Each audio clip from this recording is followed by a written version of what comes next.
Bonjour, je suis Alizéa, animatrice nature, et je te souhaite la bienvenue dans Histoire au poil, le podcast au cœur du vivant. Mercredi, je t'ai raconté l'histoire d'Aurore, le lynx boréal. Et aujourd'hui, je te propose d'en parler un petit peu plus en détail.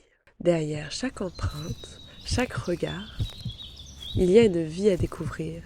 Aujourd'hui, c'est le portrait du lynx boréal. Est-ce que toi, tu as déjà croisé un lynx dans la nature ? Personnellement, jamais, et de toute façon, c'est quelque chose qui est très très rare. Pourtant, il y en a dans nos forêts d'Europe. Mais c'est un félin tellement discret, silencieux, presque invisible, que pour le croiser, il faut avoir beaucoup de chance. C'est parti pour le portrait du fantôme de la forêt.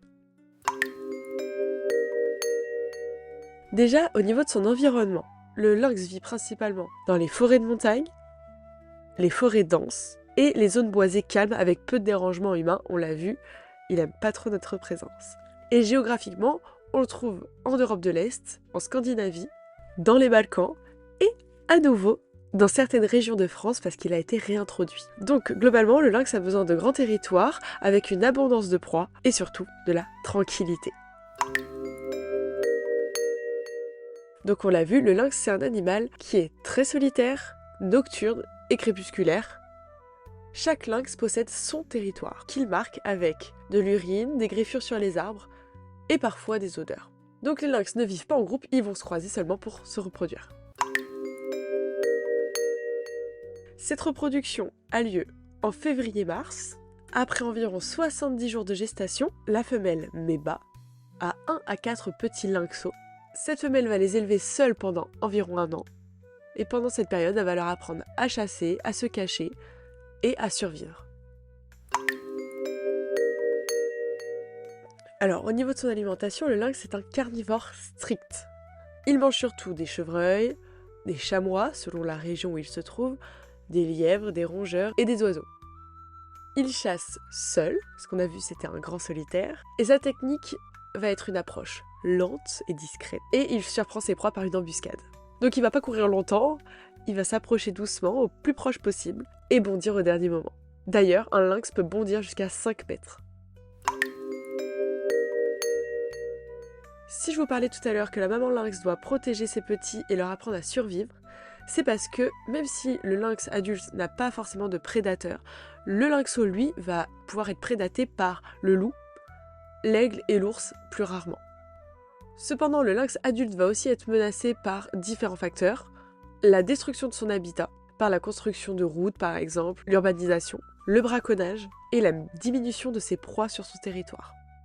Le lynx boréal est une espèce protégée en Europe, même s'il est encore fragile dans quelques régions.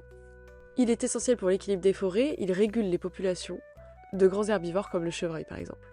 C'est grâce à cet état de conservation et cette protection qu'on attribue au lynx qu'il a une espérance de vie à l'état sauvage entre 10 et 15 ans. Ça peut aller plus si ses conditions de vie sont correctes. Et en captivité, il peut atteindre 20 ans. Et maintenant que ce portrait est posé, je t'invite à faire le quiz. C'est parti pour la première question. Au niveau du rythme du lynx, est-ce qu'il est crépusculaire, nocturne ou diurne ?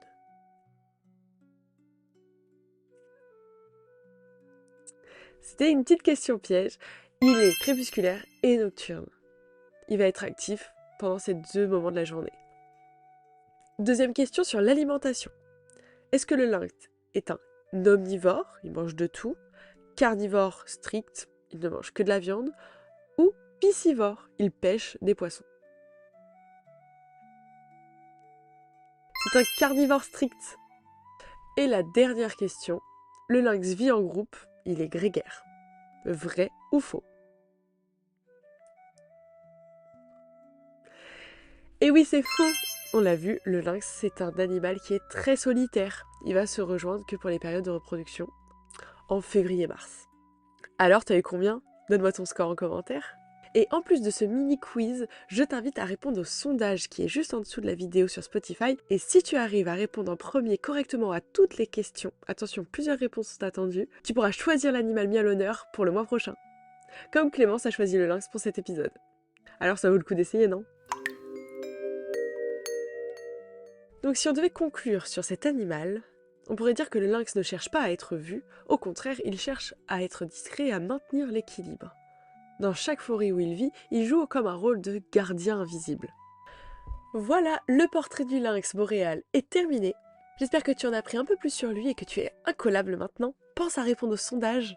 Et moi je te donne rendez-vous mercredi prochain pour l'histoire de Plumette, l'oie cendrée qui ne volait pas comme les autres. Je sors un conte sur un animal tous les mercredis et son portrait le samedi, donc abonne-toi si ça te plaît et que tu ne veux pas en louper de miettes. Et moi je te dis à bientôt, je vais aller m'amuser dans la neige.